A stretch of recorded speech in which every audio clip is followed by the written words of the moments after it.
analysis of major political stories in Africa's most populous country, Nigeria. I am Olajumoke Olatunji. With about 93 days to the conduct of the 2023 general election, the electoral process is still being dogged by legal tosses.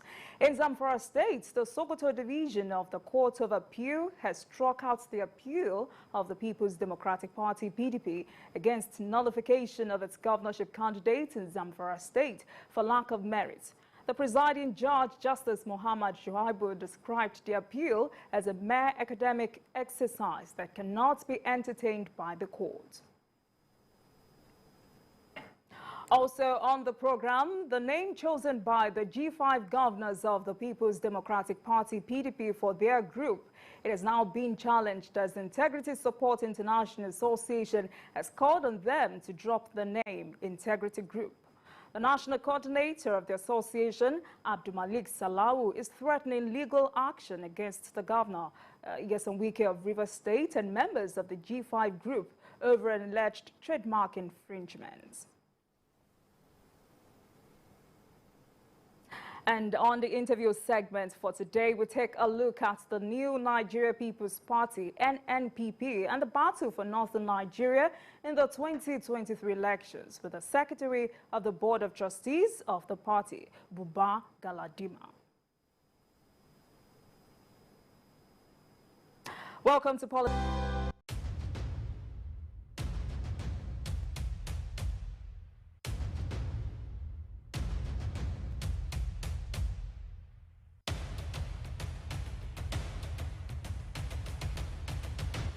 The following is a paid presentation by ShopX TV. Black Friday is here, and ShopX TV is proud to bring you a very special offer. We all know the benefits that come from eating a healthy, balanced diet, but sometimes that's not always easy. Until now, ShopX TV is proud to introduce the NutriBullet, the must-have kitchen item of the year. Here's how it works. First, add spinach for fiber, berries for antioxidants, and some banana for potassium. Add water and watch how the NutriBullet completely breaks everything down. Even almond nuts, cashew nuts, and tiger nuts have been completely broken down. The NutriBullet is not a blender. It's not a juicer. It's an extractor, a crusher. It's a grinder with a 600-watt motor combined with bullet cyclonic action that forces everything into its extractor blades, breaking down, pulverizing, and crushing stems, seeds, and skins, and releasing all the essential nutrients trapped inside. Tired of using blenders that are difficult to use and produce poor results? Yuck! Watch this as we compare a normal blender with the NutriBullet. The normal blender struggles to get through to the finer ingredients where all the nutrients are stored. But watch the NutriBullet just absolutely crush everything you put in. Stems, seeds, skins, nothing is spared with its 600-watt motor blades and bullet cyclonic action. There's simply no contest. There's so much you can do with the NutriBullet. And there's always something for everyone in the family, no matter your age. Even the kids benefit from a healthier diet, so start them early. The NutriBullet comes with everything you'll need to get started on your path to health and wellness. Want to make your favorite stew in record time? Watch as we pitch a normal blender against the NutriBullet. The NutriBullet simply annihilates everything with speed and ease. The great thing about a NutriBullet is that it delivers to you every nutrient that your body needs. I love the NutriBullet. I use it every day, and it's a great way to stay fit and healthy. The global best-selling NutriBullet is now available in Nigeria, exclusively from ShopX TV. You could be paying up to 120,000 naira for a blender that doesn't even break down and pulverize the stems, skins, and seeds. But wait! ShopX TV is proud to offer you a very special Black Friday deal. So, order now and get the white 600 watts NutriBullet for only 24,000 naira. Amazing! And that's not all. Place your order now and we'll deliver your NutriBullet for free. But hurry, this exclusive ShopX TV offer is for a limited period only. So, call now while stock lasts. Get the most out of your life by getting the most out of your food. NutriBullet, the original nutrient extractor. The proceeding was a paid presentation brought to you by ShopX TV.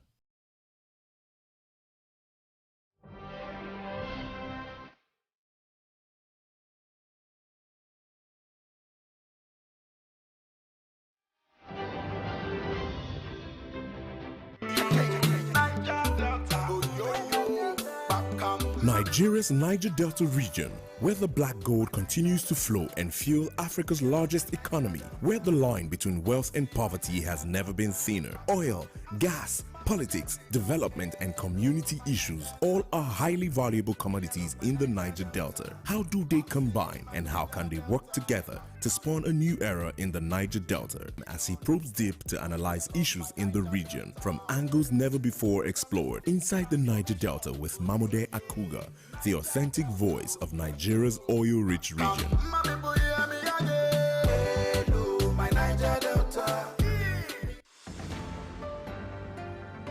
Join me, Precious Amayo, as I bring you news from the epicenter, where it happens and when it happens, staying on top of every breaking story, minute by minute, right at the hour when the city gets busy and just before it sleeps. We're live from every angle with objective insight and analysis. TVC News, first with breaking news.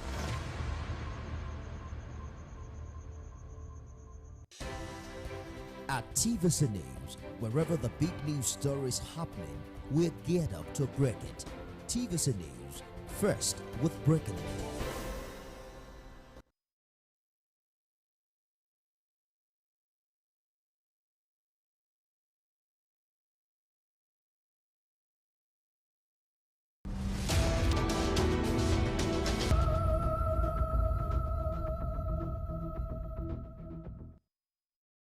Insecurity has become endemic in Nigeria, ravaging communities, causing deaths, displacing thousands, and destruction of property. In the 2022 national budget, out of 16.39 trillion naira, 2.41 trillion naira was allocated to defense and security in Nigeria. But it appears these did not do much in ending the widespread insecurity. It is a popular opinion that poverty and youth unemployment are major factors responsible for the rise in crime and general insecurity, and unless the government deliberately develops policies, plans, and programs, the situation will persist. Salah Hashim is a senior program officer with Civil Society Legislative Advocacy Center. He says the numbers of armed groups in the country is worrisome. Sam Otoboeze is a security expert and he corroborates Hashim's view. We have over 300 armed groups in Nigeria as we speak. And this is as a result of the army of young people who are daily recruited into various gangs of organized crime. And already a number of them have also seen a new channel of sustenance. In Zamfara alone, there are over 120 gangs of bandits, and each of those gang members have over 300 members within their gangs. As it is, if you go to states like Niger, there are local governments that is not in control of the state. If you go to Kaduna, there are local government that the state does not control. If you go to Zamfara, there are local government that the state does not control.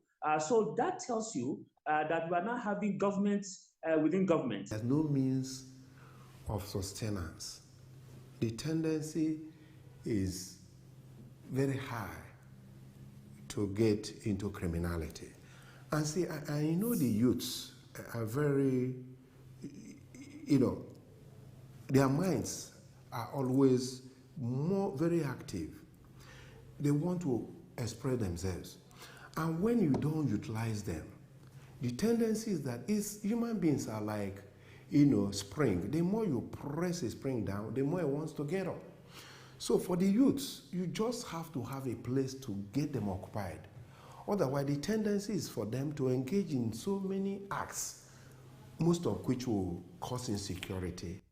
Available data estimates that the unemployment rate in Nigeria will reach 33% this year. This figure was projected to be at 32.5% in the preceding year. What we need now is a comprehensive and a multi-dimensional plan of action to be able to respond to the issue of unemployment. One, government must understand that it cannot solve all the economic problem by itself. We need to be very deliberate in terms of how we bring private sector on board, engage them constructively, share ideas with them. And that was why at one time in this country, when we had the needs policy, the needs approach to development, it offered a whole of society approach to progressive development. And I can also say that government is also overwhelmed. Because when you say create employment opportunities, has government really got enough to create room for everybody to be employed? The answer is no. I think what government is really lacking is creating the enabling environment for people to get employed, either self-employment.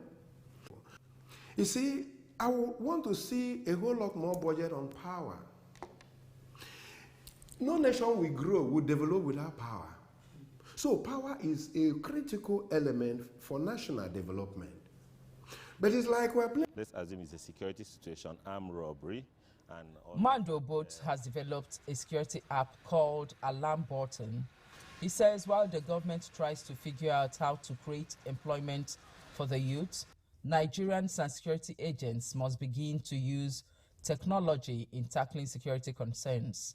It does very well technologically because it picks up your location and then gives you your nearest police station, gives you the police phone numbers, gives you your nearest hospital, gives you the nearest hospital's emergency line, gives you your nearest fire station, and gives you the chief fire officer's phone number for you to call. We're tired of seeing a situation where there is carnage, house to house.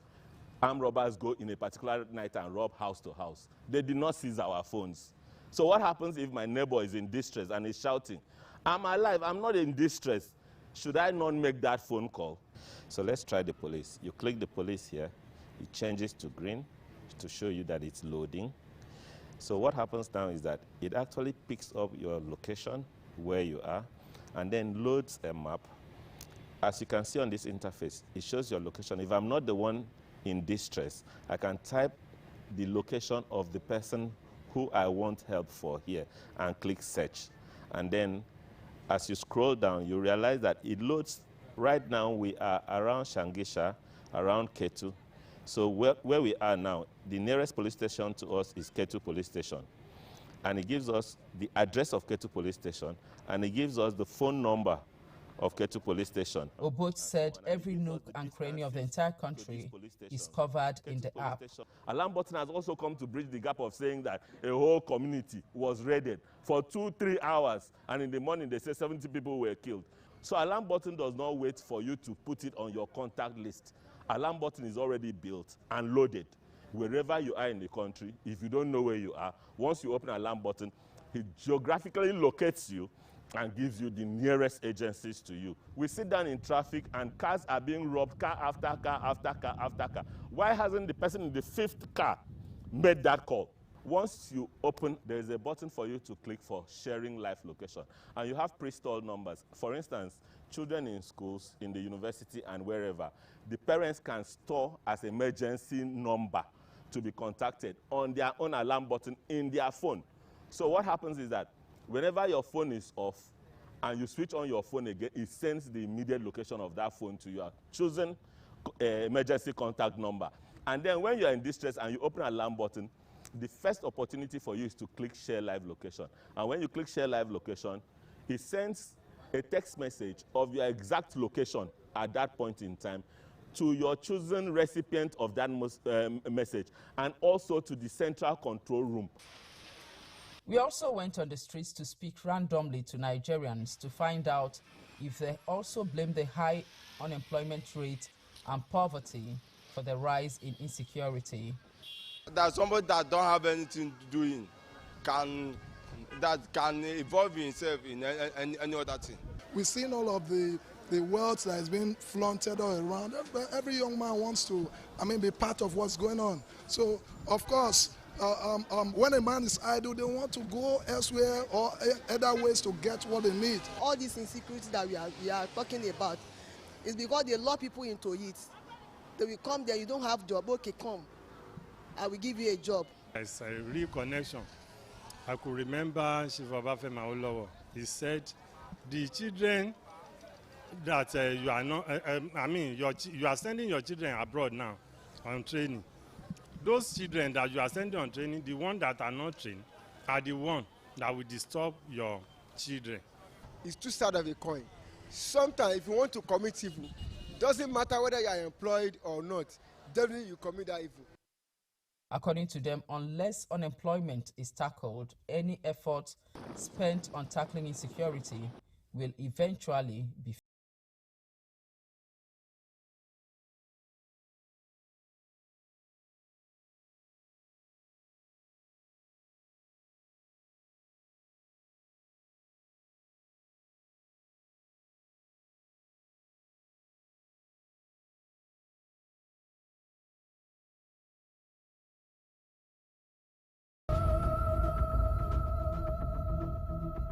we don't suffer for this Lagos.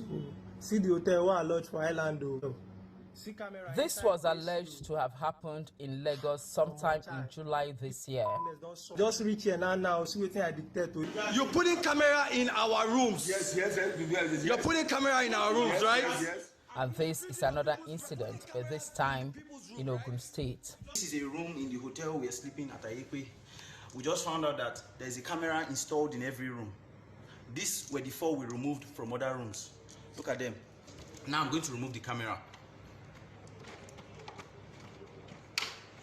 Look at the camera. Can you see clearly? This is the camera. I'm dragging it out now. This has recorded my mother's nakedness, my uncle's nakedness. Because immediately they finish bathing, they come out from the bathroom naked.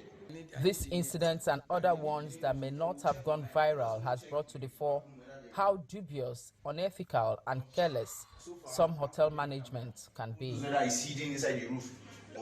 Now, whether the management of such hotels are aware or whether it is the handiwork of their staff is another question begging for answers. When a guest checks into a hotel, they naturally trust the operators not just for their safety, but also their privacy and dignity.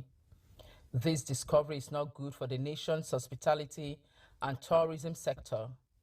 As of 2021, the hospitality and tourism sector in Lagos State had over 7,000 of such establishments, that is, hotels, eateries, restaurants, clubs, lounges, and bars.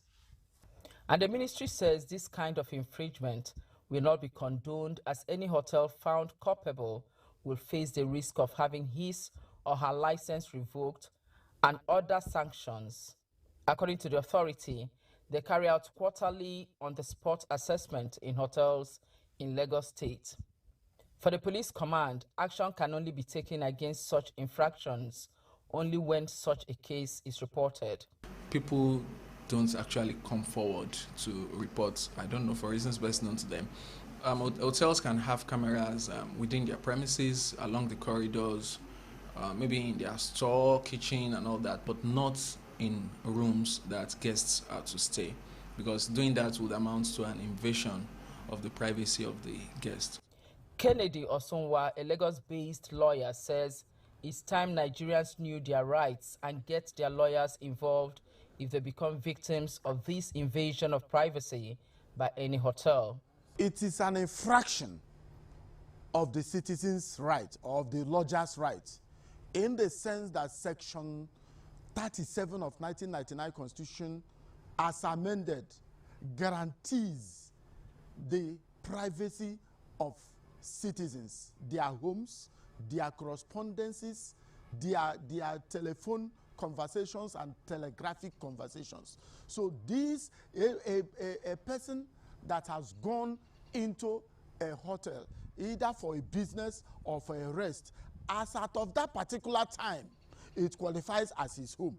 Therefore, any man or woman or the management of the hotel that goes to install any photographic device in order to monitor their movements or take their picture or whatever, for whatever purpose, without their consent, is an infraction. And such person should be arrested, should be prosecuted, should be convicted, and be sentenced to prison. What's the consequence if anyone is found guilty of such? It depends on the classes of offenses in which they are charged. If it is a felony, it will attract about 7 years. But if it's a misdemeanor, it can be a minor term of imprisonment or with a fine or boot. But are there gadgets that can help guests dictate when a room is bugged? Security analyst Denis Amakri provides answers. Usually in hotels, there are different kinds of gadgets that you could use to debug an area or a room. Some people will either go into a hotel with the same gadget being carried on their body. So it will beep or tell you that somebody is listening. You know, there's a range of gadgets. And in fact, right now, there are new ones that are coming out, like your phone. You go in there and then you put it. In fact, even this particular phone, there is a way you can use it when you are in like a hotel room. You know, if you are carrying your handphone and you switch it on to infrared or something. But what's the cost for such gadgets? From 60 to 100,000, you should be able to get one that you can use for your own personal use. Why buy it if you can just ask a professional to come and do it for you? If you have a room that you're going to have a meeting and you think that somebody is going to bug you, you can tell a professional to come and sweep the place before you start the meeting. I also opened Play Store on my phone. By the way, my phone is an Android phone, and typed in listening device dictator or hidden camera dictator and discovered that there are apps that can be downloaded to show if a hidden camera is planted in a room. Meanwhile, how do Nigerians feel about such actions by some hotels? If you have a spy camera in an hotel, it means you are intruding into people's privacy. Because should somebody come to relax in your hotel and you have a spy camera spying the person without the person's consent, I don't believe that hotel can be sued for intruding into someone's privacy. Due to the recent things going on in the country and safety conscious and how people are being blackmailed currently, I think it's always advisable to be vigilant, to try for security purposes, just to be sure. First thing I do is to ensure the security cameras, to know if they are there or not for my own safety conscious, because we don't know who is spying on you. So it's always advisable I check before any other thing. It may just be time hotels acquire such gadgets and make it available to lodgers to sweep their rooms on demand. For the purpose of this report, we made efforts to also get the response of hotel owners in Lagos, but they all declined to comment on the subject matter.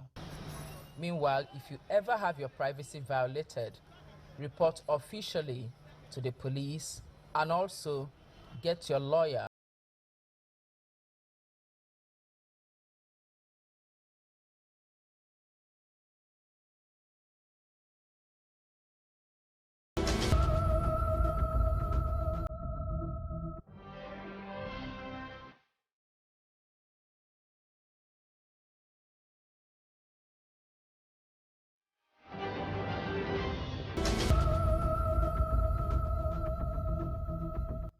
All the highways here in Nigeria, the Lagos-Ibadan Expressway is perhaps the most viable economically, and that's because the expressway is the busiest, the gateway to other parts of the country, and the main facilitator of east-west trade and commerce. But I'm here to feel the impact of road users and motorists and to highlight the possible consequences of the rehabilitation work on businesses and by extension, Nigeria's economy. Let's get after it. We arrive Beja, the boundary area between Lagos and Ogun State, and we're greeted by a display of frustrations and a cry for help. These commuters say the daily recurring hold-up encountered is excruciating and exerts a heavy toll on their lives and businesses, as well as Nigeria's economy. They say they are forced to patronize motorcycles against their wishes. About 8 years ago, we experienced a lot of accidents. Like me now, I'm coming from Ibadan. Sometimes I used to go and do business in Lagos. That discouraged a lot of people. And we said, what is attracting people to Lagos? They should do it in Ibadan. They won't do it. This road now, every year, I'm sure they are awarding contracts. Assuming you took them from Mowe, it's 700 naira per passenger. So two is that's 1,400. From Ibafo is 500. So if you take like 2 passengers, you collect 1,000 naira. From Agboro is 400 to Bega. Most of the time, people that are living in Ogun State will wake up 4:30, sometimes 3:30 to meet up our destination. Those that are working in Lagos. Most of the time, we take bike from Muwedie, 1,000 naira for each person. How much are we ending in the month? As some sections of the expressway along Kara, Long Bridge and Magboro experience heavy gridlock due to the ongoing reconstruction, motorists and commuters along the Kara axis lament hours of untold hardships, insisting the government and contractor are insensitive to their plight. It's not easy. Accident is much in the express, killing some innocent soul. People in the street, they cannot meet up. Work, they cannot meet up. People are sacked because of the hold up on the road. When he's coming out from 7 o'clock, he will get to Bega by 12 o'clock. People that are going to office, they get to their office late. Then people that are going to their businesses, they don't get there on time. So you end up having enormous impact on the economy of Nigeria and even the lives of people. Wear and tear on human body is so much. See people trekking. People have to take bike. In fact, this morning somebody died there. Okada accident. So it's very enormous, economically, financially, and human-wise.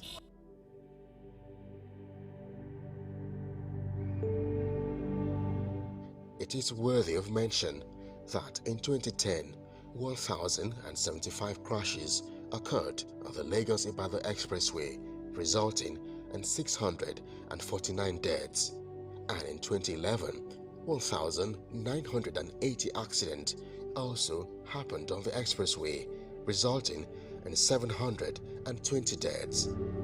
Between 2019 and 2021, available data from the Federal Road Safety Corps reveals that 244 persons died via road crashes on the same expressway.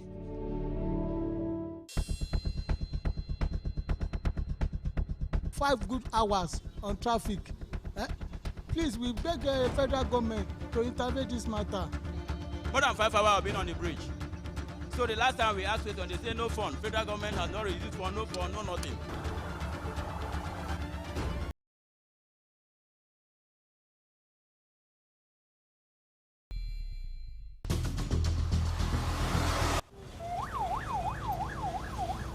And to get a reaction, the Southwest Zonal Director from the Federal Ministry of Works and Housing, Engineer Adedamola Kuti, agrees to meet with me at the expressway instead of the studio.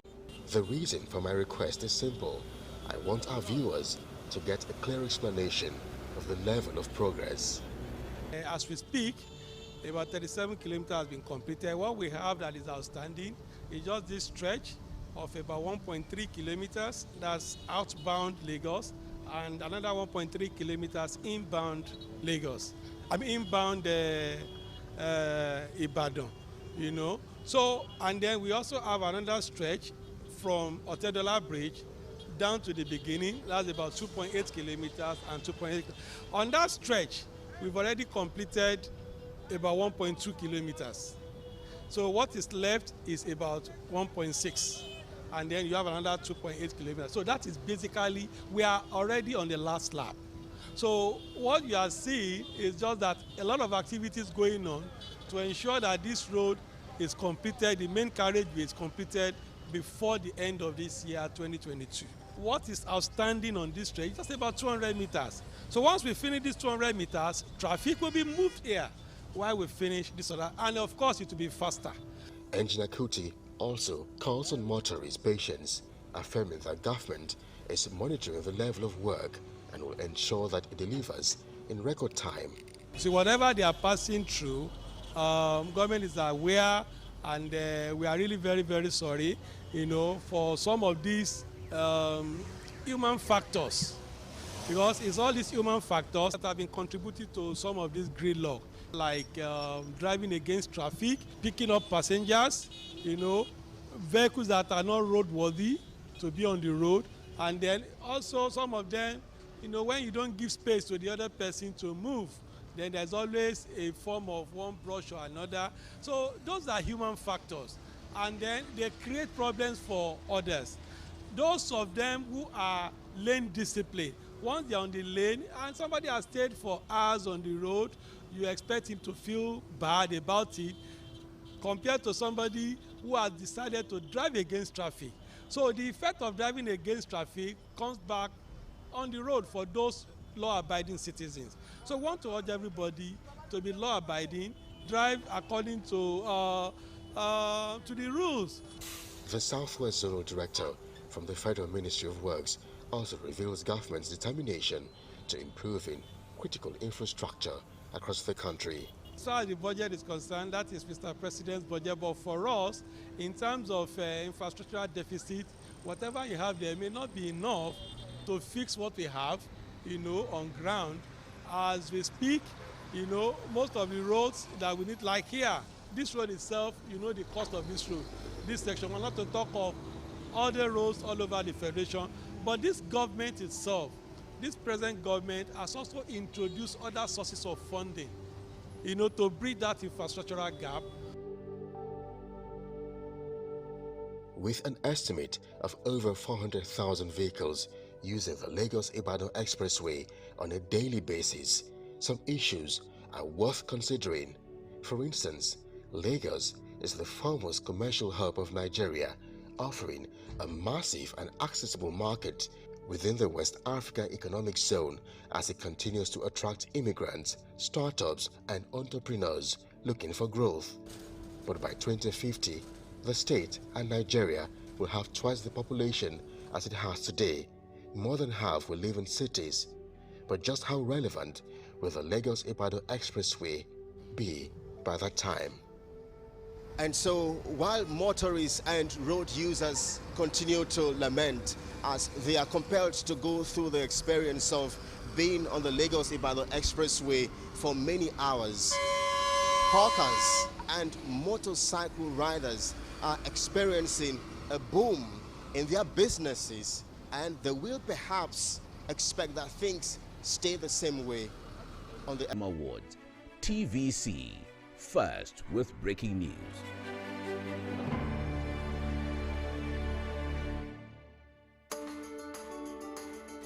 There is always more to a story than the screaming headline. The part of a story that is not told casts a shadow. It's like the part of an object that is not reached by light. On TVC News, I'm able to explore the many angles there are to a story, talking to stakeholders, asking the difficult questions, and digging for facts. I believe the viewers are able to make a better decision if they're well informed and understand not just a part, but the complete story. TVC News, first with breaking news.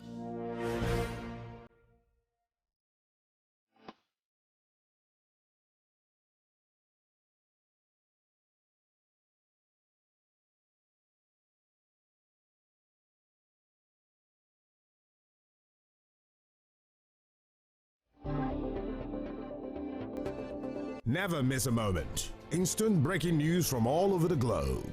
Live streaming of your favorite programs delivered directly to you. Watch anytime from anywhere on your mobile or smart devices. Download the TVC News app today. Available on Google Play and Apple Store. At TVC News, wherever the big news story is happening, we're geared up to break it. TVC News, first with breaking news.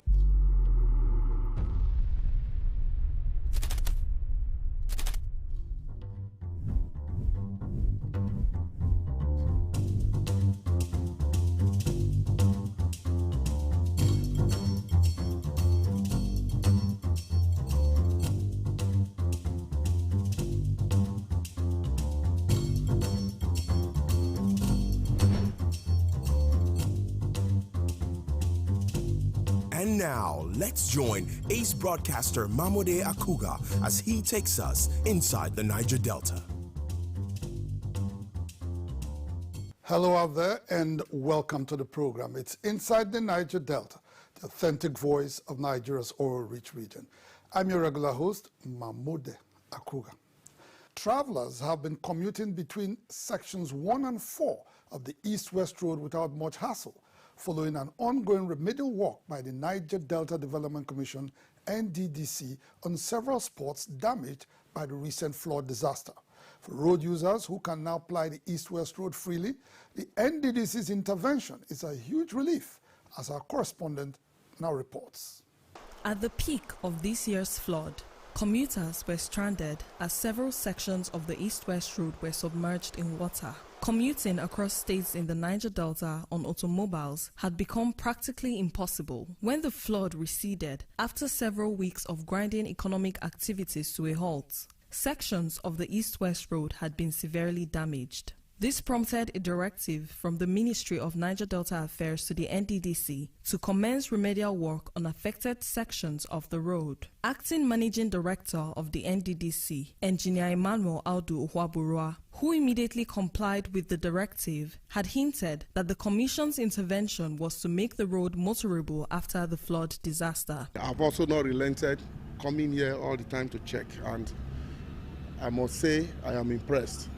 I can sleep knowing that our people are not cut off from each other. There is a thoroughfare.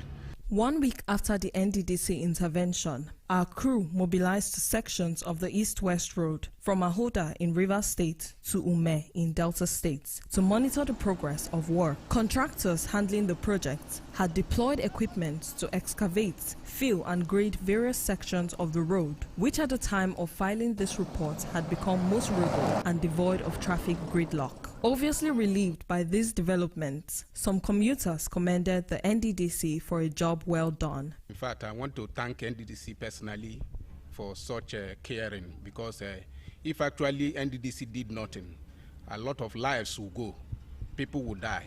So I am taking this opportunity to tell NDDC to continue with their good works.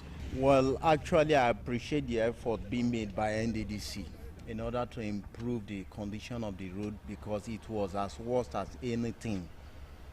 I really thank them. For communities lying within the Ahoda section of the East-West Road, which was heavily impacted by the flood, the rehabilitation being carried out by the NDDC comes with a huge relief. It's a good one. When we saw their reactions, we are happy, because this is what we are expecting from the federal government and NDDC to come to our aid at a time of needs like this. On completion of the ongoing remedial work on sections of the East-West Road damaged by the flood, concerned Niger Deltans want the federal government to expedite its reconstruction, which has been delayed for many years as a result of inadequate funding. Inside the Niger Delta. Still on the NDDC, the Niger Delta Development Commission, NDDC, recently cancelled some 1,301 projects awarded from year 2000 to December 31st, 2019, for which contractors received advance payment but failed to mobilize to site. In a statement signed by Ibitoye Abosede, Director of Corporate Affairs of the NDDC, all erring contractors are directed to refund monies received as mobilization through the Commission's account at the Central Bank of Nigeria. In the following report, our correspondent takes a look at the implications of this development for the project management culture of the NDDC and its service delivery to largely backward communities in the Niger Delta. Erring contractors of the Niger Delta Development Commission, NDDC, have been jolted by the recent cancellation of all contracts awarded by the Commission between 2000 and 31st December 2019, for which advance payments were made but not executed. In a statement signed by Ibitoye Abosede, NDDC Director of Corporate Affairs, the contractors are directed to refund monies received as advance payment for 1,301 unexecuted contracts across various locations in the Niger Delta to the Commission through its account in the Central Bank of Nigeria. The recent directive signals the actual commencement of implementation of the report of a forensic audit ordered by President Muhammadu Buhari to investigate allegations of malfeasance and strengthen the NDDC to begin to function as an interventionist agency. The cancelled contracts include 829 roads, 97 buildings, 85 electrification projects, 71 land reclamation projects, and 63 desilting jobs. Others are 51 sand filling projects, 17 shore protection projects, and 36 solar-powered water projects awarded across communities in the Niger Delta. Over the years, the abandonment of projects awarded by the NDDC has rendered it incapacitated to effectively deliver on its mandate to transform blighted communities in the Niger Delta. Going by the figures released by the NDDC, road construction contracts awarded by the Commission accounts for over 63.7% of abandoned projects, a situation that explains the deplorable condition of roads across communities in the Niger Delta. Equally worrisome is the abandonment of rural electrification projects awarded to accelerate the process of industrializing the region. Fortunately, a new sheriff is in town to reverse the poor project management culture of the NDDC that had prevented it from carrying out its statutory obligation to largely backward communities in the Niger Delta. Engineer Audu Owaborua, acting managing director of the NDDC, a certified project manager who until his recent appointment was state director of the commission in Delta State, does not mince words when he says his mission is to ensure that things are done right in the NDDC. We are a commission set up to intervene, and we will intervene. The Rotary people have the 4-week test, right? We'll begin to examine ourselves on those principles. That is what we're going to do differently. And by the time we begin to do things right, I will not have to tell you to come to work by 8 o'clock. You know, you will be here. And you will know that by the time you are closing, you will take a checklist of what you have achieved that day. In the same vein, Minister of Niger Delta Affairs, Mr. Umana Okon Umana, who supervises activities of the NDDC, has vowed that going forward, it will no longer be business as usual in the commission. We have emphasized the need for full compliance with the provisions of the Procurement Act, because the lack of adherence to the Procurement Act led to all of the excesses. Because a situation where one man could sit down and award contracts of over 200 billion, 300 billion, with no reference to the Ministerial Tenders Board or even the Tenders Board of the Commission or the Federal Executive Council. I have made it clear that it will no longer be tolerated. Contrary to fears expressed in some quarters that the NDDC forensic audit report has been swept under the carpet, the recent termination of some 1,301 unexecuted projects shows that it is still in force to reinvent the Commission as contemplated in a presidential directive to reform its processes. For their part, excited Niger Deltans have lauded the NDDC under the leadership of Engineer Audu Owaborua for summoning the courage to commence implementation of the NDDC forensic audit report. It's quite commendable, and I think it will go a long way to serve as a deterrent to others in the future. But for me, I feel the Commission to take it a step further than that. I also want the Commission to also ask the contractors to pay the money back to the Commission with interest, because they have used the money to trade for a number of years. Commencement of the implementation of the NDDC forensic audit report is in line with the yearnings and aspirations of most Niger Deltans, looking forward to an interventionist agency that is better equipped to deliver on its statutory mandate. Inside the Niger Delta, Ezekiel Group, oil and gas, dredging, power and air transportation. Ezekiel Group, petroleum product sufficiency, energy sustainability and infrastructure development. Delta State, behold your next governor, Right Honorable Sheriff Francis Oborewori, PDP rightful candidate for governor of Delta State.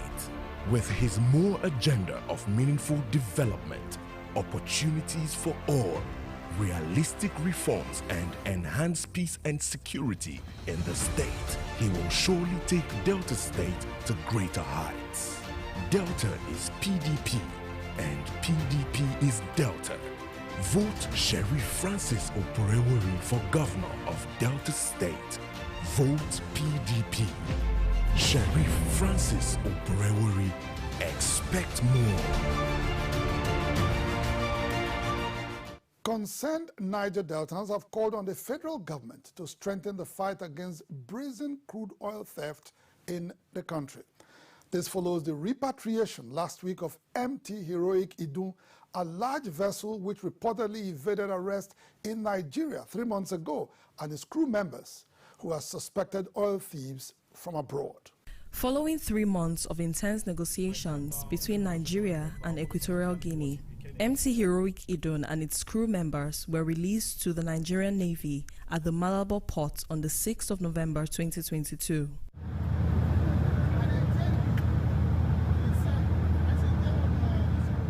After many days at sea, MT Heroic Idun and its crew members were back in Nigeria to face justice.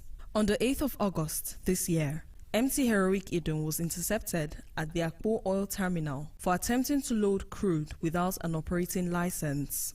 The vessel was asked to accompany NNS Gongola for further interrogation at the Bonny anchorage. In a desperate attempt to evade arrest, the vessel reportedly engaged in full speed southwards and anchored at Bioko Island in Equatorial Guinea, where it was arrested on the 12th of August for violating the maritime laws of Equatorial Guinea. The transfer of MT Heroic Idun to the Nigerian Navy was facilitated under Yaoundé Code of Conduct, to which Nigeria and Equatorial Guinea are signatories. On arrival in Nigeria, 27 crew members of the vessel were arraigned before a federal high court sitting in Port Harcourt on 5-count charges, including attempting to lift crude illegally and entering a restricted zone around an oil field without authorization. The court had ordered the detention of all 27 crew members for alleged oil thefts. The vessel's captain, Danuj Mekhtar, an Indian national who addressed reporters in Port Harcourt, said he refused to cooperate with officers of the Nigerian Navy at the point of arrest on the 8th of August, based on directives from higher authorities. The documents which were supposed to be filed by the ship's agents, so there was some misunderstanding relating to the documents, and in the night we had an incident with a vessel which at that point of time we did not know is the Nigerian Navy, and as I was guided by my higher authorities and my owners and company, we managed to take all actions as was advised by them. When asked to identify those he referred to as higher authorities, Captain Mekhtar declined to speak further. I won't answer any further questions, please. In the month of May, the Nigerian National Petroleum Company, NNPC Limited, disclosed that the country lost an estimated 3 trillion naira to oil theft between 2016 and 2020. All along, concerned Nigerians like Honorable Dunamene Deko, House Committee Chairman on Host Communities, had attributed massive oil theft to international conspiracy. There's a cartel, and those who are high up there are involved, because you can't move a vessel into our waters without some of these vessels being noticed. And I think until we have the political will to deal with this issue, we will just be dancing around it. The crew members of MT Heroic Idun are nationals of India, Poland, Sri Lanka and Pakistan. In the meantime, the court sitting in Port Harcourt has ordered the detention of MT Heroic Idun and its crew members. The suspected oil thieves are to reappear in court on the 10th of January 2023 for further hearing in the criminal case. For Comrade Dunamene Fineface, Executive Director, Youth Advocacy Center, security lapses have continued to give oil thieves a field day in Nigeria. An attempt to arrest the same vessel at the Akpo oil field area was thwarted and it wasn't successful. Another country, a small Equatorial Guinea, was able to arrest the same vessel. That is to say, like the crew leader said, that they were taking orders from their superior. It's a clear indication that those orders were coming for them not to be arrested, and that is why they could not be arrested in Nigeria. So to a very large extent, the Nigeria security architecture is culpable allegedly in this particular incident. So I think the government needs to step up its measures, strengthen security, strengthen partnership within Nigeria and other countries in the Gulf of Guinea. Inside the Niger Delta. A federal high court sitting in Uyo last week nullified primary elections conducted by the All Progressives Congress APC in Akwa Ibom State in May this year. Presiding Judge Agatha Okeke, in her judgment, held that aspirants were not given equal opportunity to campaign and ordered the conduct of fresh primaries within 14 days. The court also voided the nomination of Akan Udofia as governorship candidate of the APC and barred him from contesting the rescheduled governorship primaries of the party, noting that his membership of the party was not up to 30 days at the time of his nomination. It will be recalled that the sacked APC governorship candidate was a leading governorship aspirant on the platform of the PDP, who defected to the opposition party roughly 2 weeks before its governorship primaries. The National Working Committee of the APC had on the 12th of May 2022 granted Mr. Udofia's application for a waiver to contest its governorship primaries in Akwa Ibom State. Barrister Kufre Okun, an Uyo-based lawyer, while throwing light on the judgment, observed that the waiver granted Mr. Udofia was without authorization and lacked legitimate backing. That waiver that was granted became an issue. It became an issue in the sense that there was no signature on the documents, and the person who authorized the name of the person who authorized the waiver was not also on the document, was not indicated on the document. So the law is very clear. An unsigned document without a name is just a mere piece of paper. It does not have the probative value. The embattled governorship candidate of the APC is said to have filed an appeal to challenge the nullification of his nomination. Inside the Niger Delta. A political pressure group known as Grace Mission has been inaugurated to ensure that only credible candidates are voted into elective office nationwide. Isoko-born business mogul and philanthropist Dr. Daniel Omoibo, popularly known as Damotek, while inaugurating Grace Mission at Ole, headquarters of Isoko South local government area of Delta State, said the move was driven by the need to reject unpopular candidates fielded by some political parties to contest next year's general elections. At Ole, headquarters of Isoko South local government area of Delta State, billionaire businessman and philanthropist Dr. Daniel Omoibo, popularly known as Dan Motek, last week inaugurated the Grace Commission, whose goal is to enthrone good governance in Isoko Nation, Delta State, and the country at large come 2023. Henceforth, members of the group will sink their political differences, shun unpopular candidates fielded by their various political parties, and shop for credible candidates who they can trust with their votes. While inaugurating the Grace Mission, Dr. Omoibo declared support for candidates vying for various elective positions on the platforms of the PDP and SDP, those he believes can transform Isoko Nation, Delta State, and the rest of the country. My team, Atiku Okowa for president, Sheriff Oborori for governor, and Jele for senate. These three positions, they are contesting on the PDP platform. While the House of Rep, I'm supporting Dixon Ebegbare for House of Rep under the platform of SDP. Also, David Onejaga for Isoko North House of Assembly under SDP. Saboni Dove under SDP in Isoko South Constituency 1.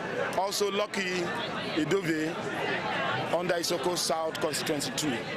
A major task before members of the Grace Commission is to sensitize voters on the need to reject all forms of political injustice, particularly the lopsidedness characterizing power rotation between Isoko North and Isoko South local government areas in the Isoko Federal Constituency seats. Since 2003, Honorable Leo Ogo from Isoko North has been serving as member representing Isoko Federal Constituency in the House of Representatives. For the Grace Commission, it is the turn of Isoko South to produce the next occupant of the Isoko Federal Constituency seat in the National Assembly. This time around, the House of Representatives must come to the Isoko South. So we are supporting Fine Boy for House of Rep. I'm voting Dixon Etegbare for House of Rep, SDP. Isoko is the highest onshore producer of oil. That's why we make laws that will benefit them. I'm also going to make sure that Isoko is lighted up, either through the national grid or through turbines. We will make healthcare accessible to the people. At least to children between age of 0 to 5. We will have some kind of free medical services to them. Women, pregnant women, widows, they are very dear to our heart. In terms of education, primary education is also key. As part of wide consultations, members of Grace Mission had visited the Odion Ologbo of Ole Kingdom, His Royal Majesty King Anthony William Ovrawa. The visit was to seek his royal blessing, a request which was granted without hesitation. We are not selfish at all. We continue to bless you. Grace Mission had also appointed canvassers with a mandate to get to the grassroots to mobilize support for candidates who can make governance relevant to the needs of the people, regardless of their parties. In a bid to make life comfortable for the people, Grace Mission had provided economic empowerment for over 600 persons who were issued checks of various sums to engage in business startups. Inside the Niger Delta.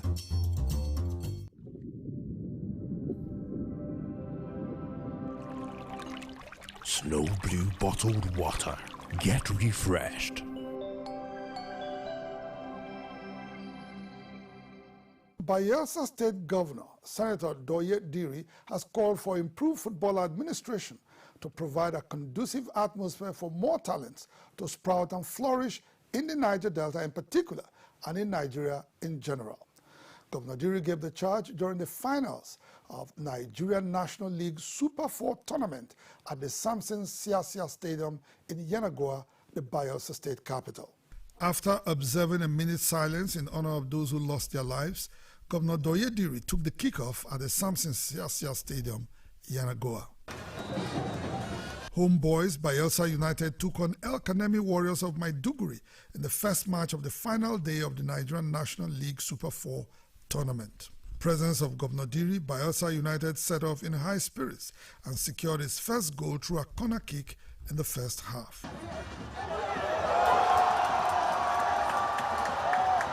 A second goal came for Bayelsa United in the second half. In the last match of the day, Bendel Insurance beat Doma of Gombe 2-1 to emerge champions of the Nigerian National League Super 4 tournament with 7 points from 3 matches. First and second runners-up, Bayelsa United and El Kanemi Warriors both clinched 4 points, while Doma managed to get a point.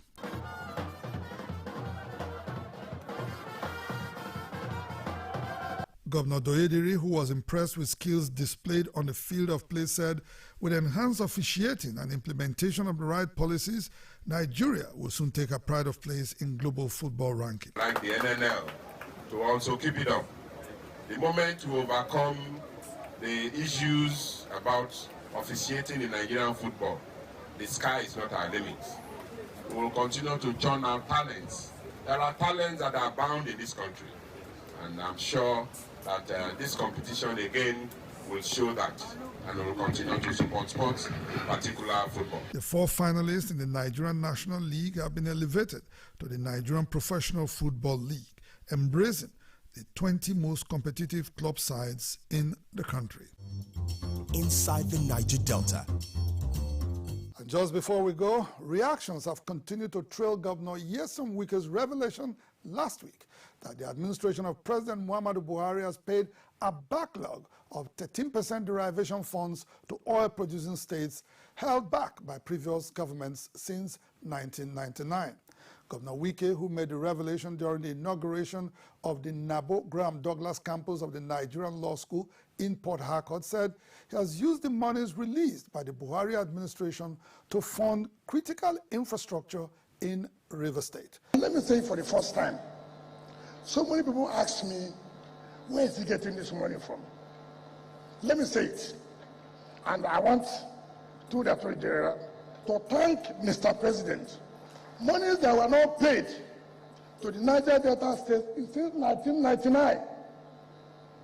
Money, the 13% deductions, money that were not paid, Mr. President approved and paid all of us from Niger Delta State and paid us. And for me, it would be unfair not to tell the public. It is not from FAC money. It is the money as paid to me as River State, Delta State, Akwa Ibom State, Edo State, Bayelsa State. And I thank God.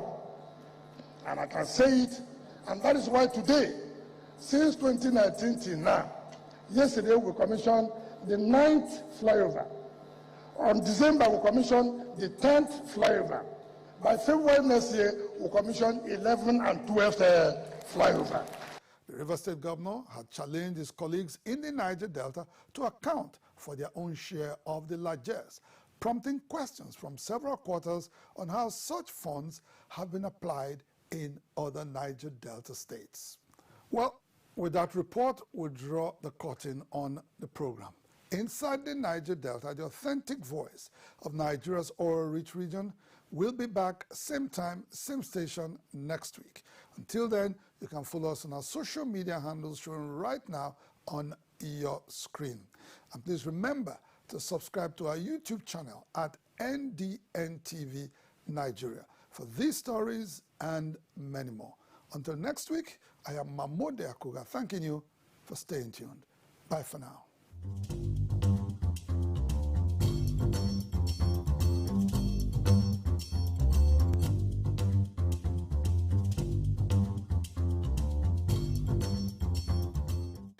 The Institute of Directors Nigeria invite all directors and leaders of organizations to the 2022 Annual Directors Conference with the theme Corporate Governance and Digital Transformation, Leading Purposefully for Growth and Sustainability. Special guest of honor, His Excellency Muhammadu Buhari, the President, Federal Republic of Nigeria. Chairman of occasion, His Royal Majesty Igwe Nemeka Achebe. Keynote speaker, Ms. Amina Mohammed, Deputy Secretary General, United Nations, and a host of distinguished speakers. Chief host, Dr. Mrs. E.J. Jidemma, the President and Chairman of Governing Council, IOD Nigeria. Date is Thursday 24th and Friday 25th November 2022. Time 10 a.m. daily at the Eco Hotels and Suites, Victoria Island, Lagos. For registration and sponsorship, please call 0802-636-5747 or visit www.iodnigeria.org.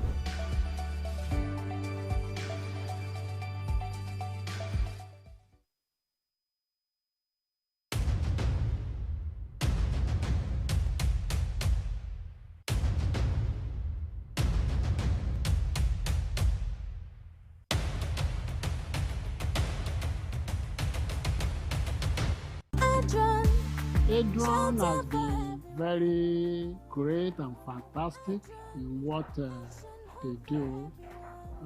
We started with 2 plots, and then he was able to develop it into this beautiful, wonderful building. I'm really encouraged. Adrian did very good job. Even when we came last December, the little we saw, we love it already. That gives us the conclusion that Adrian is doing a good job. From the massive gate house, which is a replica of the Mapo Hall here in Ibadan, to the impeccable drainages and reinforced concrete roads, the shopping mall, the eatery, the children playground, and the mini stadium. When you think quality and world-class infrastructure, think Adron Homes. Adron Hub for everyone. At TVC News, wherever the big news story is happening, we're geared up to break it.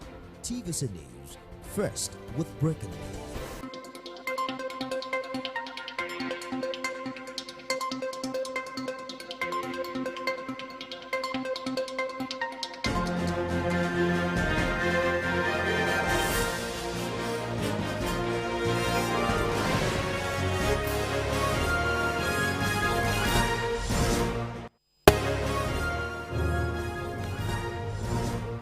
On the news tonight, President Muhammadu Buhari unveiled the newly redesigned Naira notes in Abuja.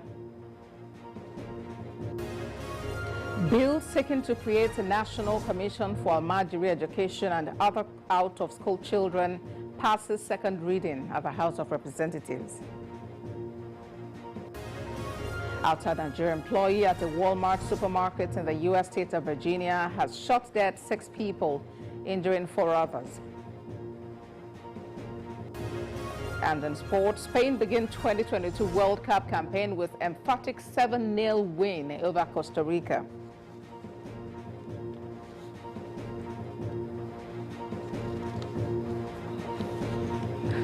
Hello and welcome. This is TVC News at 10, reaching live from our headquarters here in Lagos, Nigeria. We'll begin from the nation's capital, where President Muhammadu Buhari will on Thursday travel to Niamey, the Republic of Niger, to attend the African Union Summit on Industrialization and Economic Diversification, as well as the extraordinary session on African Continental Free Trade Area. The president will leave Abuja on Thursday, 24th November, and will also attend the launching of French version of the book entitled Muhammadu Buhari, The Challenges of Leadership in Nigeria, as well as inaugurate the Muhammadu Buhari Boulevard, named after him by the government of the Republic of Niger. The naming of the boulevard and launch of the French version of the book, written by John Padin, professor of International Studies at George Mason University, Northern Virginia, United States, on Thursday, precedes the AU summit on Friday. President Buhari is expected to deliver his national statement at the African Union Summit on Industrialization and Economic Diversification meeting under the theme Industrializing Africa, Renewed Commitment Towards an Inclusive and Sustainable Industrialization and Economic Diversification. In the meantime, the extraordinary session on AFCFTA is expected to adopt the Phase 2 protocols of the Continental Free Trade Area, as well as launch additional operation tools. President Buhari will be accompanied by the Minister of Foreign Affairs, Jeffrey Nyama, Minister of Defense, Major General Bashir Magashi, retired, among others. Now, President Muhammadu Buhari has unveiled the newly redesigned Naira notes. The denominations redesigned and launched by the president are the 1,000, 500, and 200 Naira notes. The ceremony held on Wednesday at the council chambers of the State House, Abuja, preceded the weekly meeting of the Executive Council of the Federation. President Buhari, in his remark, underscored the importance of redesigning the new Naira notes, which it says will help the country address the issue of illicit financial flows, corruption, improve the economy, and the value of the Nigerian currency. The CBN Governor, Godwin Emefiele, believes redesigning the banknotes is an effort to improve currency management. This is the first time in almost 20 years that Nigeria will redesign its Naira notes. That these redesigned currencies are locally produced right here in Nigeria by our Security Printing and Minting PLC. The new Naira banknotes have been fortified with security features that made it difficult to counterfeit. These new banknotes will help the central bank design and implement better monetary policy objectives. They will also enrich our collective memory of Nigeria's heritage. The benefits of the currency redesign to Nigerian economy are enormous, given that A, this policy will help to control inflation, as the exercise will bring the hoarded currency back into the banking system, thereby making monetary policy more effective. B, it will also help with better design and implementation of monetary policy, as we would have much more accurate data on money supply and our monetary aggregates. Third, we believe that this exercise will help in increasing financial inclusion, moving towards a more cashless economy, and ensuring greater formalization of the Nigerian economy. Away from that, Minister of Justice and Attorney General of the Federation, Abubakar Malami, says the federal government has recovered more than $1 billion from corrupt individuals between 2015 and 2022. The minister revealed this while briefing State House correspondents after the meeting of the Executive Council of the Federation, chaired by President Muhammadu Buhari at the State House, Abuja. TVC News State House correspondent Femi Akonde reports. President Muhammadu Buhari's administration is seeking better ways to strengthen its fight against corruption, especially misappropriation in government-owned institutions. The Minister of Justice and Attorney General of the Federation says ongoing efforts at blocking leakages have yielded positive results.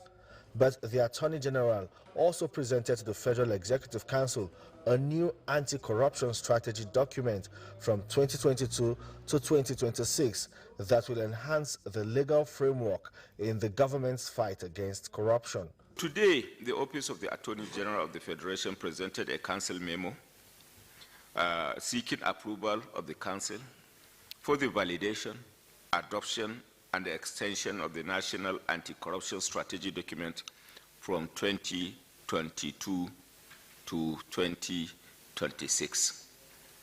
I am happy to report that the memo was taken.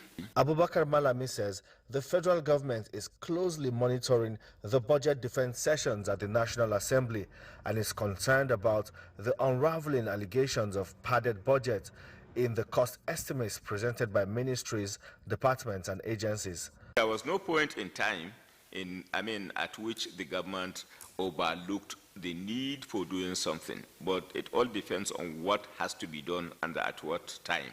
But be rest assured, it is a great source of concern. The Ministry of Works and Housing continues to lead the execution of President Muhammadu Buhari's infrastructure development across the country.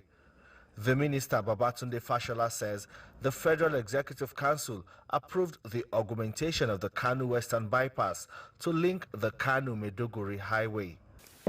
The Ministry of Works and Housing presented one council memo and one council note. The council memo was to get approval of council for the augmentation of the contract price for the completion of the Kanu Western Bypass. As President Muhammadu Buhari's administration begins to wind down, the federal government is making efforts to ensure the promises made are kept and citizens get the dividends of democracy. Femi Akonde, TVC News, Abuja. President Muhammadu Buhari has nominated his special assistant on new media, Loretta Onoche, for appointment as substantive chairman of the new board of the Niger Delta Development Commission.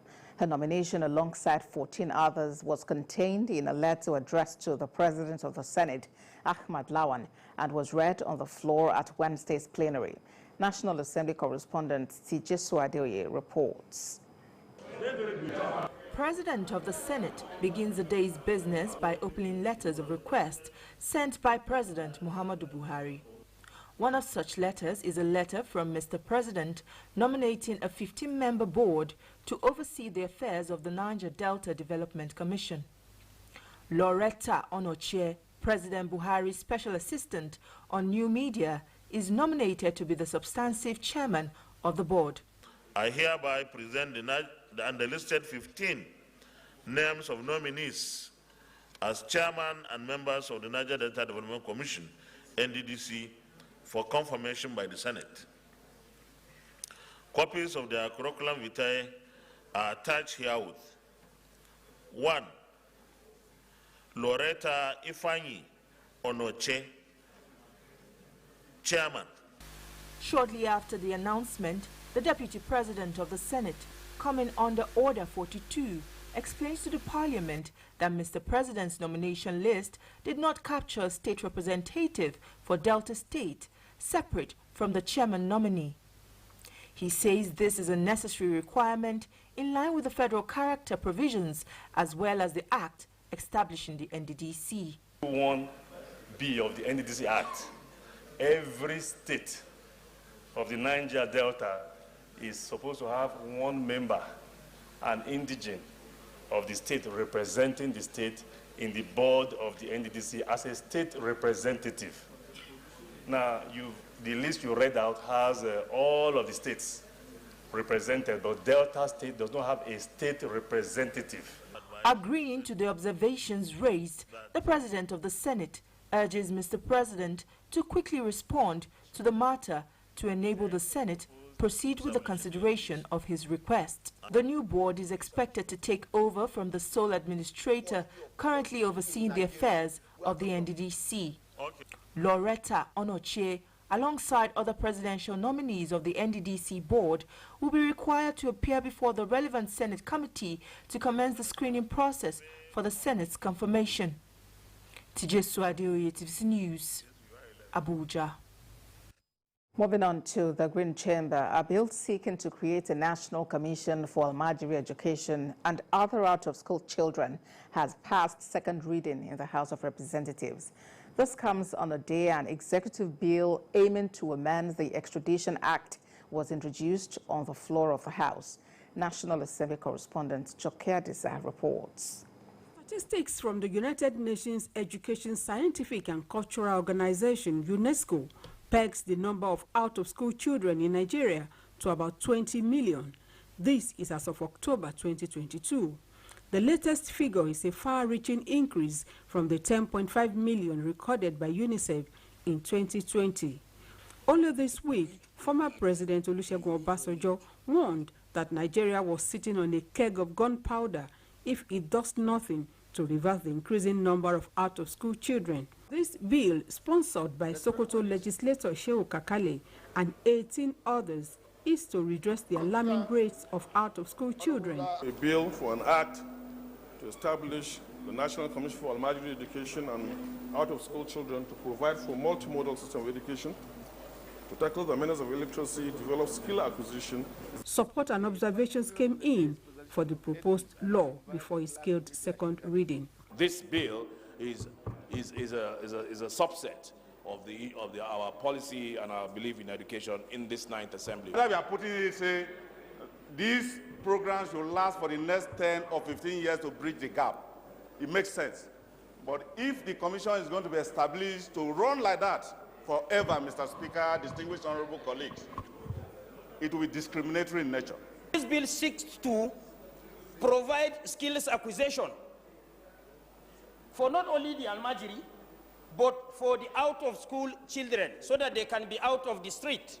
A motion of urgent national importance by Odo lawmaker Timenya Delegbe, adopted by the House, has caused a probe into the activities of a Dubai-based company, Webfontaine, and its information technology infrastructure contract with Nigeria. Widespread report of network failure, also known as downtime, which sometimes lasts for more than 4 days, is a regular occurrence, leaving freight forwarders with humongous backlog of double-age, thereby trapping thousands of containers in the process.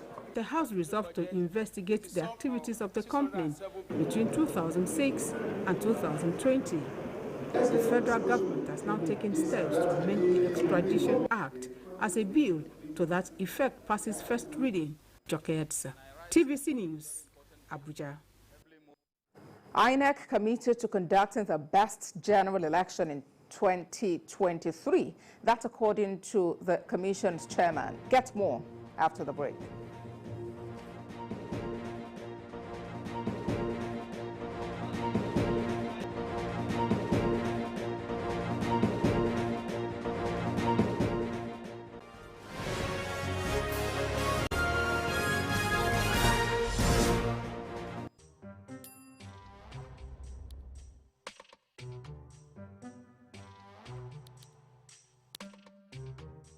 I'm about to serve better breakfast.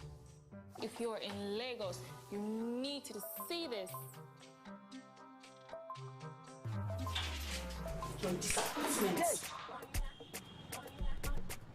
I'm not just streaming content, I'm just escaping traffic. Get more data to enjoy exclusive content. Dial *141# now.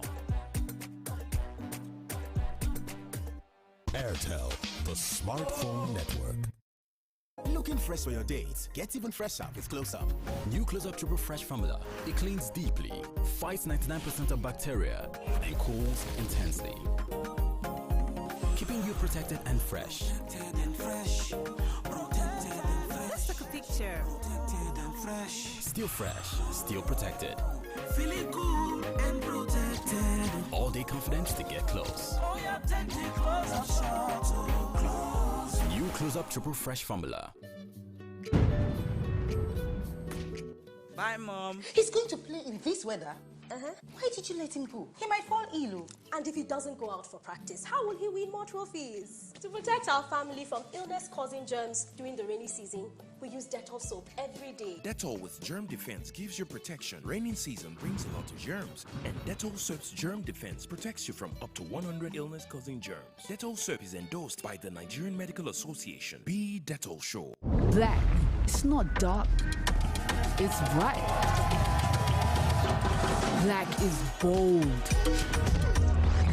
Black is every color, all together. My thing, your thing, our thing mixed together.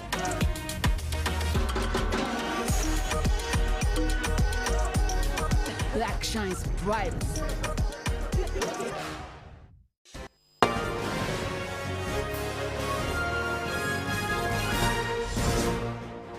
Thanks for staying with us. Here is a reminder of our top stories. President Buhari unveils newly redesigned Naira notes in Abuja.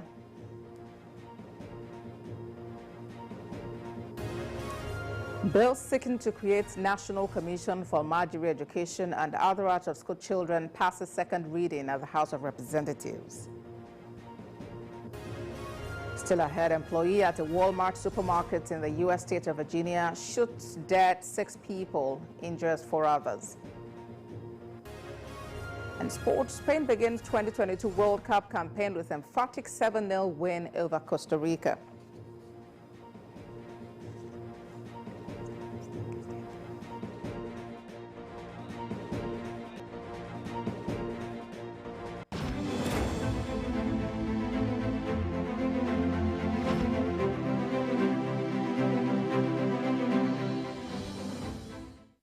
Let's talk politics now.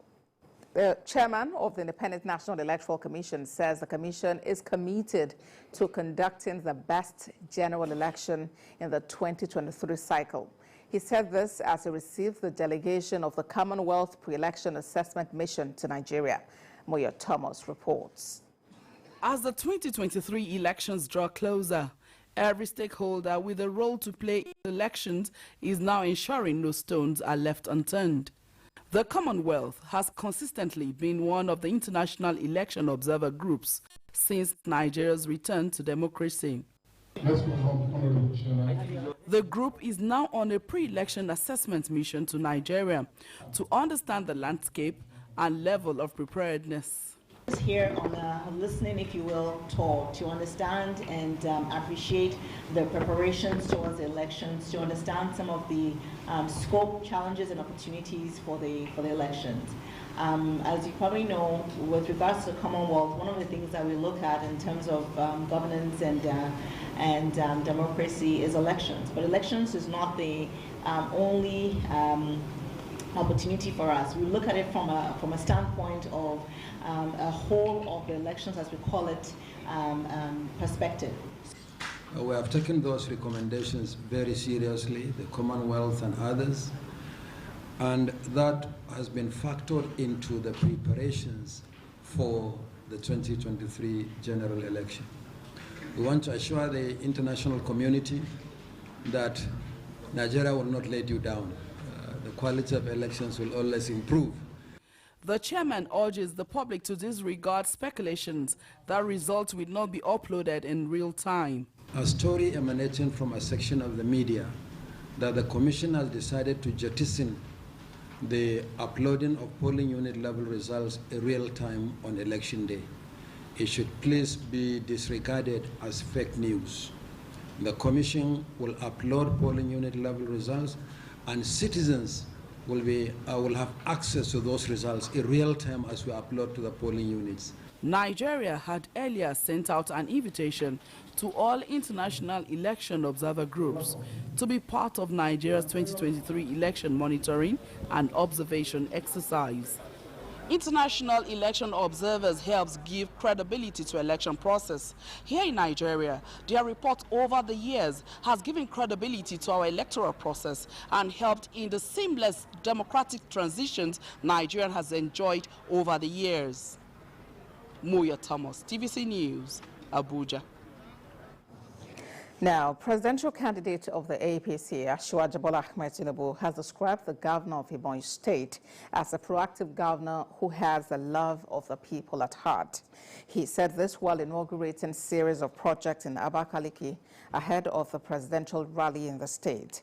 Asiwaju Bola Tinubu, whose plane touched down in Enugu Airport and moved with his entourage to Ebonyi State Government House, after which he inaugurated a series of projects from roads to estate and flyover bridge, commended Governor David Umahi for his proactiveness in infrastructural development in the state.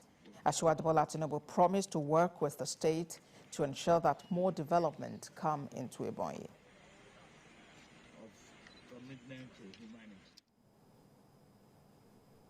Elsewhere, the local organizing committee of the APC presidential campaign rally scheduled for Lagos this Saturday has assured that it will be peaceful. Ademola Lawrence reports.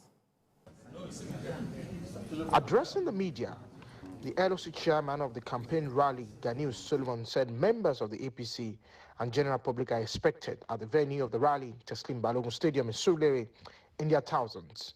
According to him, the popularity of Asiwaju Tinubu is not in doubt, coupled with the fact that the resident of Lagos had had a taste of good governance when he was there. By members of our great party and members of the general public because of the popularity of our presidential candidate, Asiwaju Bola Ahmed Tinubu, who has remained the most consistent, the biggest contributor, and the most visible democratic icon since the advent of this dispensation in 1999. For the party chairman in the state, the rally is a homecoming for the former governor of the state. The candidate himself hold name in Lagos State and in Nigeria generally. So we are not restricting the number, or we are not ruling out any number. I'm sure you gentlemen of the press, you'll be part of the people that will want to come and give a rousing homecoming to our presidential candidate. And we can assure you, you will see the number of people without being coerced. Turning up for Asiwaju Bola Ahmed Tinubu. In his words, the national youth leader of APC says victory for Asiwaju is a victory for Lagos. Turning up for Asiwaju Bola Ahmed Tinubu, because this is his base, and Lagos were the host of the presidency that is coming. A victory for Asiwaju is a victory for the people of Lagos. And so, like distinguished Senator Solomon said earlier, the people of Lagos are going to turn out in their thousands to come and stand up for their own, in their millions, to come and stand up for their own, to ensure that we can show to the whole world that Lagos is, for Asiwaju, clean, top to bottom. The party boasts that the event will be carnival-like, explaining that it will give an opportunity for APC presidential candidate Asiwaju Bola Ahmed Tinubu to address the people on his manifesto aptly tagged Renewed Hope. Ademola Lawrence, TVC News, Lagos. The Social Democratic Party's presidential candidate Adewale Adebayo has decried the state of effective leadership in Nigeria. At a meeting with the Christian Association of Nigeria ahead of the 2023 elections, he revealed his plans to help Nigeria emerge from its many challenges. The decision by the Christian Association of Nigeria to contribute its part to setting the nation on the right path by meeting with all presidential candidates. The president of the Christian body, His Eminence Archbishop Daniel Oko, believes the country is facing a crisis of development and governance despite efforts to achieve unity, peace and prosperity for all. He blames the challenges still faced by Nigerians on what he describes as an incoherent constitutional and institutional framework. At this engagement with the Christian Association of Nigeria, Adewale Adebayo says quality leadership is what Nigeria needs. This country is crying for a breather. The stress is stressing the country, and the citizens themselves are stressing the country. And every institution is now in jeopardy. Every institution is in jeopardy in Nigeria. Both the governmental institution, religious institution, judicial institution, any institution, educational institution is in jeopardy. The leadership of CAN also reaffirmed its stance that it is not against any political party, but is rather concerned about the prosperity of Nigeria. We are moved by Christ's love to do whatever we are doing, including this exercise. And so we are not hating anyone, but we are saying that our position and our understanding of the entire process, as we have presented, will help us understand ourselves better, live together peacefully, and enjoy the commonwealth that God has given to us as Nigerians. The religious body says it has consulted with Nigerians of diverse religions, ethnic and social identities on the problem of the country, and the solutions to them have been articulated in a strategic document called the Charter for Future Nigeria. The essence of the dialogue series is to ensure that candidates understand the concerns of Nigerian Christians and have program solutions to address them. Habida Lawal, TVC News, Abuja. Now, presidential candidate of the Labour Party, Peter Obi, says Nigeria can only thrive if it is built on the foundation of fairness and equity. Peter Obi made this known while addressing his supporters at the party's presidential rally in Ibadan, the Oyo State capital. We'll take that report to bring you the weather forecast and business news. An official campaign of the Labour Party's presidential standard bearer in Oyo State. And here at the Labour Salami Stadium, youth and supporters have come to witness the official flagging of the Southwest campaign for the Obidati candidature. The presidential candidate was well received by his supporters and major stakeholders in the party.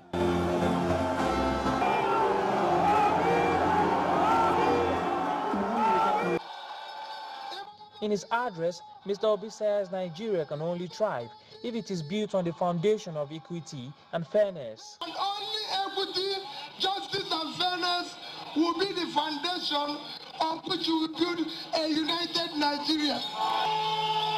We will secure and unite Nigeria. We will provide and ensure that we remove Nigeria from consumption to production.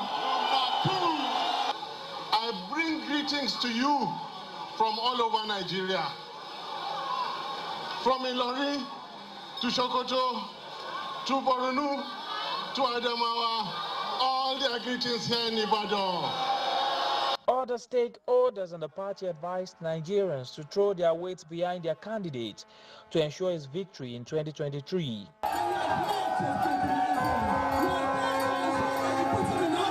He is accountable. He is asking you to come, let us work together. Let us form a government that can be of importance to you. A government of unity, a government of purposefulness, a government of progressiveness. Amongst the notable personalities present at the rally was one of the leaders of the socio-cultural organization Afenifere, Pa Ayo Adebanjo. Olaide Oyewole, TVC News, Ibadan.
Showing up in style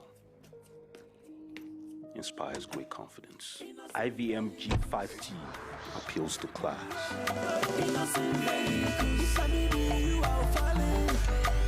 Time is of the essence. With IVM Kappa, business and meetings are always on the go. Fun time with the family. Thank you to IVM Kingdom.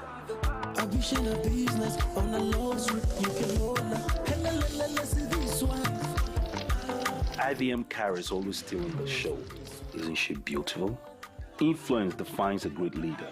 IVM Seriki is Africa's commute king. Strong, reliable, and durable. With the concept of regionalization, Innocent Vehicle is committed to satisfying its customers with producing their everyday dream cars. IVM, pride of African roots. You can win a trip to Dublin with 2 friends. All you have to do is buy, scan, and share. Follow the instructions on the landing page. Tag your 2 friends and at Jameson NGR. Offer runs till the 30th of November.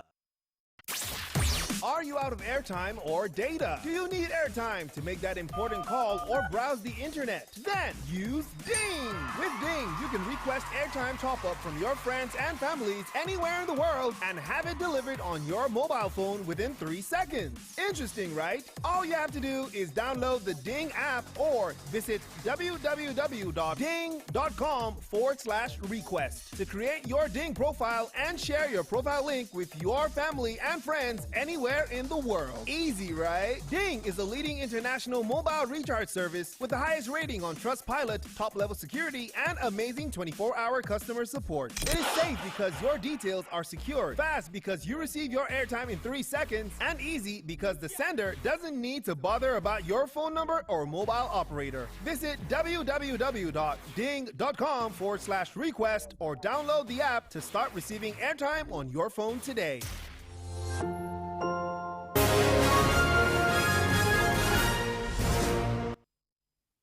All right, some business stories now. The Federal Account Allocation Committee says it has distributed a total of 736.78 billion naira to the 3 tiers of government as federation allocation for the month of October 2022. The funds are inclusive of gross statutory revenue, value-added tax, exchange gain, and augmentation from the non-oil revenue. FAC, in its communique, disclosed that out of the total sum of 736.782 billion naira, federal government received 293.95 billion naira, states received 239.512 billion naira, and the local government got 177.086 billion naira, while the oil-producing states received 26.2 billion naira as derivation, including 13% mineral revenue.